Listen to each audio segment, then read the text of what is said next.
2 years after the publication of OHCHR's assessment on Xinjiang, which concluded that possible crimes against humanity were committed, little progress has been made.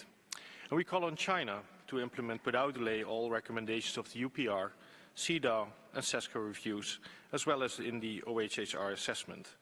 We urge China to engage genuinely with the UN and end the curtailment of media freedom in Hong Kong. With regard to the Middle East, we are deeply concerned about the spiral of escalating violence and resulting civilian casualties.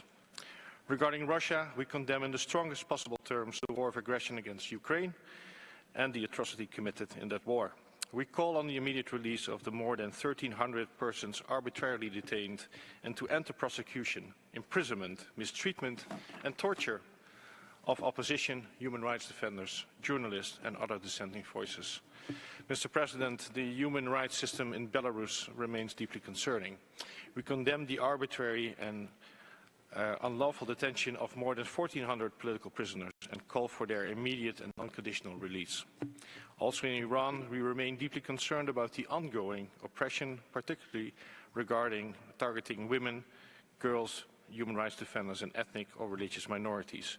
We strongly condemn the high number of executions and urge Iran to fully cooperate with the Special Rapporteur and the fact-finding mission. We are also profoundly concerned about the large-scale human rights violations in Sudan. All parties to the conflict must end all violations. And we call on HRC to support the renewal of the fact-finding mandate so that violations are documented, evidence is preserved and perpetrators can be held to account.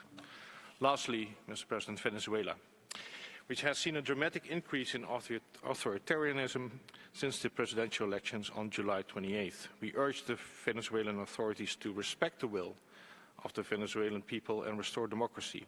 Detained peaceful protesters, citizen election observers and political prisoners should be released.